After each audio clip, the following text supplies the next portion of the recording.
that spa she'd been raving about for weeks. It was a change in her, an almost radiant quality. Her cheeks were flushed. Her eyes sparkled with an energy that hadn't been there in months. It was as if she'd been plugged into a socket, recharged with something I couldn't quite name but suspected I didn't want to know. "How was it?" I asked, trying to keep my voice neutral as she floated past me, humming a little tune I didn't recognize. "Oh, it was divine. Colton, absolutely divine," she said, tossing her purse onto the kitchen counter with a practiced flick. "They have this facial massage. I swear it took 10 years off my face. You should try it sometime." I watched her, my eyes narrowing. 10 years off her face or 10 years of guilt wiped clean. I'd been living with a creeping suspicion for a while now, a cold knot of dread that had started small but had grown into a goring monster in my gut. The late nights at work, the whispered phone calls, the way she flinched when I touched her lately. It all pointed to something I didn't want to acknowledge. So I'd done the only thing I could. I'd hired a private investigator. His report was a punch to the stomach. Pictures, dates, times, all laid out in gruesome detail. The man wasn't even someone I knew, some younger guy who worked at the gym, apparently the kind of guy Melissa probably thought made her feel young again. I'd spent the last few days since receiving that report carefully curating my response, trying to channel my rage into something productive. I wasn't going to yell. I wasn't going to beg. I wanted her to understand, to feel the precise sting of betrayal that I felt. "I'm glad you had fun," I said, forcing a smile that felt like a grimace. "I actually made us dinner." She seemed surprised. Usually I was the one ordering takeout. "Oh, that's sweet," she said, her voice dripping with insincerity. "What did you make?" I gestured towards the dining room where the table was set with our best china and silver. I had gone all out, her favorite flowers in the center, candles flickering, the whole 9 yards. She gasped as she saw it, her eyes widening. "Colton, this is beautiful," she said, a soft, almost apologetic tone creeping into her voice.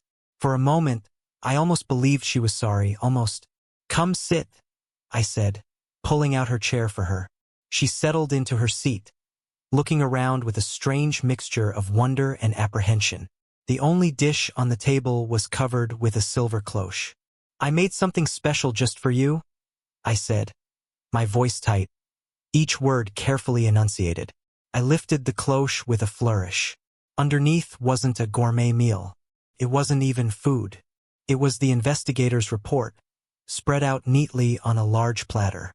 The photos were strategically placed on top, her and the other man in various states of embrace, like a grotesque collage of her deception. The color drained from her face. She stared at the evidence, her breath coming in shallow gasps. Her manicured hand flew to her mouth. She went pale, her skin looking like it was being leached of color. What is this?" she stammered, her voice barely a whisper. "It's a summary of your spa day, Melissa," I said, my voice calm but with an undercurrent of steel that I'd never displayed before. "Or should I say your gym day? You know, the one where you worked out so intensely with that personal trainer of yours." Her knees buckled. She actually sank down onto the floor, her legs crumpling beneath her as if her bones had turned to jelly. She reached out to me, her eyes wide with terror. "Colton, please. It's not what it looks like," she pleaded. "You don't understand." "Oh, I think I understand perfectly," I said, my voice cold. "I understand that you've been lying to me for months, that you've been sleeping with another man while I was here working my ass off to provide for you. I understand that you are a complete and utter fraud." Tears streamed down her face, leaving black streaks of mascara in their wake. She was a mess, a pathetic, broken thing, and for a fleeting second, I felt a pang of pity, but it quickly morphed back into a burning, righteous fury. "I'm so sorry, Colton, so sorry," she sobbed, crawling towards me on her knees. "I don't know what I was thinking. Please, please forgive me." I stood up, towering over her. I'd rehearsed this moment 100 times in my head, and now that it was here, I felt oddly detached, like I was watching a play unfold. "Forgive you," I said, my voice dripping with disdain. "You think an apology is going to make this right? You think you can just say sorry, and everything will go back to normal? This isn't a TV show, Melissa.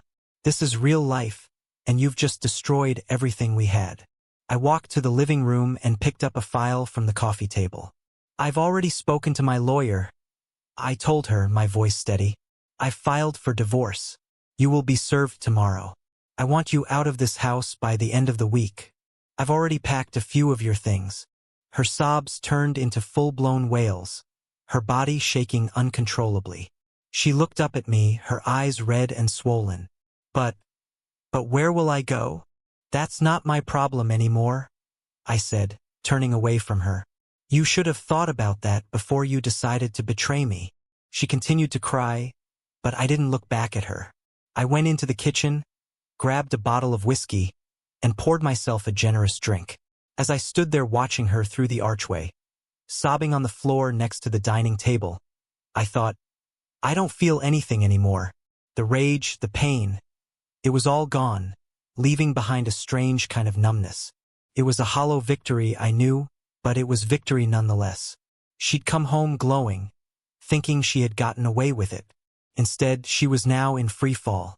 The world as she knew it was crashing down around her, and she had no one to blame but herself.